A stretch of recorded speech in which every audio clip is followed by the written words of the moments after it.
Hi, this is TJR. It's Monday evening as I record this, and you may have noticed that I haven't yet posted a track from my third album, Another Roll of the Dice. And the reason for this is because, well, sometimes life happens and it can cause you to fall off schedule. But with this realization, I also realized something else. I am now down to the last two songs on the album. So I thought I would take this opportunity to take a little break this week and just take a moment to share a few personal memories and behind the scenes aspects about this album, and then continue with the last two songs next week. Hold on to your hats because I am about to wax eloquent. But I think, or at least I hope, that you will find these personal behind-the-scenes reminiscences interesting. Now, the album, Another Roll of the Dice, was released in 2007. I spent a couple of years making it, not because the recording sessions were long and complicated and filled with drama, but because I could only record when I had the money, and only when I could arrange the time to get into the recording studio to do it. Because of these limitations, I always came into the studio prepared to record the parts as quickly and as efficiently as possible. That means, of course, you do your homework and you're well rehearsed before you walk in. Now, if you are going to have live drums on your recording, you want to record them first, since they will be the foundation for everything else. So to do this, we mic'd up the drums in the main studio room, and then in a separate room, I played guitar and sang live while the drums played along. Now, my live guitar and vocals were recorded at the same time as the final drum tracks to serve as a guide track for the rest of the studio sessions that would follow.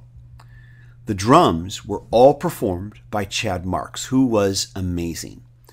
I don't remember how many sessions we spent getting the drums recorded, but it wasn't a lot because one, Chad was well rehearsed, and two, he's an amazing drummer.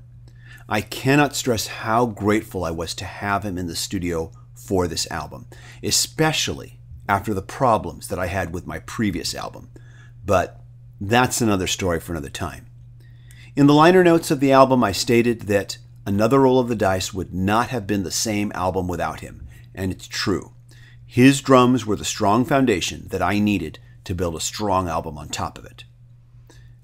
After the drum tracks were finished, the majority of the work then fell on me. I performed all the guitars, keyboards, and lead vocals.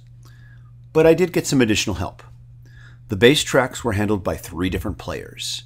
Eddie Roman, who had played on some live gigs with me, was rehearsed, and he played on Anna, Blue, Little Miss Thing, and Home to Me. The Reverend Mark, aka Mark Torrance, played on Jesus Loves You, Moves Like This, One Summer Morning, Baby Please, and No One Makes the Sunshine. The Reverend Mark was not rehearsed on these songs at all, so before coming into the studio, he listened to the recordings of Chad's drums, along with my scratch vocal and scratch guitar tracks, and he created and timed his bass lines so perfectly that it sounded as if he had worked out his bass lines live with us in the studio. I want to point this out because it came out so well and so smoothly that it was invisible to anyone who was outside of these recording sessions. Lastly, bassist Robert Trujillo played on Peace, Love, and Don't Trust MTV and Bear. Even though he only played on two tracks, his contributions are not to be underestimated. Besides creating some excellent bass lines for these songs, he also engineered the entire album and co-produced it with me. By the way, Robert Trujillo is also the founder of the band Project True, that other band that I have played with recently. Now, Tony Viscara was the percussionist who played on Bear, and he would become very instrumental in the future helping me with the recording and mastering of some of my later projects.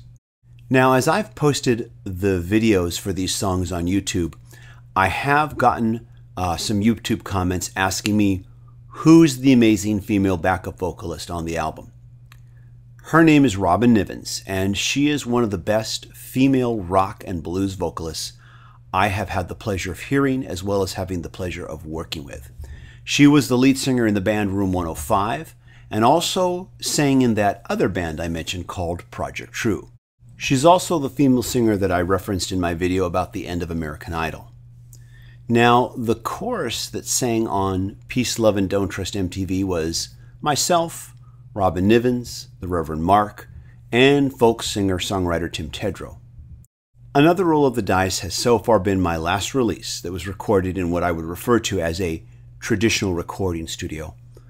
All of my subsequent releases have been recorded at my home studio, with the mixing and mastering completed in an outside studio.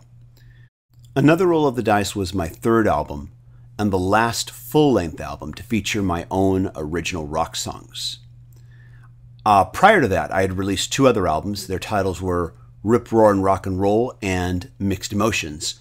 And I am wondering if I want to release these two albums on YouTube like I have with this one. I have some reasons for being hesitant about this, but I will get into that in another video. Since releasing Another Roll of the Dice, I have recorded a full-length Christmas album of mostly all covers, and I am planning on releasing each track from that album on YouTube in time for the holidays. I also released a short 7-track EP of Beatles songs reinterpreted as piano instrumentals. This EP is still my biggest seller. I have also released a handful of digital singles. These singles have mostly been covers and have included my own renditions of What a Wonderful World, a rock instrumental cover of the Batman TV theme, and a radical reimagining of the recent Kanye West hit entitled Only One. Now, the cover for Another Roll of the Dice was created and drawn by artist Lou Manna. I can't believe how lucky I was to get him to do this cover. It was sheer chance. I put an ad in Craigslist for an artist, and he answered. I am a big comic book fan, and it turned out that Lou Manna has worked on books for DC Comics like The Legion of Superheroes, All-Star Squadron, and World's Finest, to name a few. The art from my album is still featured on his website, which is lewismanna.com. Now, the title, Another Roll of the Dice, was thought up by Kathy Barrett, who has helped me write a lot of songs. The meaning behind the title is that every time you release some new piece of creative work, it's a roll of the dice. You never know what's going to come of it. And that's it. It's been great sharing this album with you. All these videos that I've created for this album are included on a single YouTube playlist entitled Another Roll of the Dice. A couple of people have asked me, is this album available? Where can I get it? Well, you can buy this album digitally on iTunes and Amazon MP3 and cdbaby.com, but you can also purchase it physically at cdbaby.com for only $7.99. You can also stream it on Apple Music, Spotify, and Tidal. And lastly, I just want to say I hope you found this interesting, and if not, I just want to thank you for putting up with me while I wax eloquent. Tune in next week and the week following for the last two tracks from my third album, Another Roll of the Dice. This is TJR. Thank you so much for watching.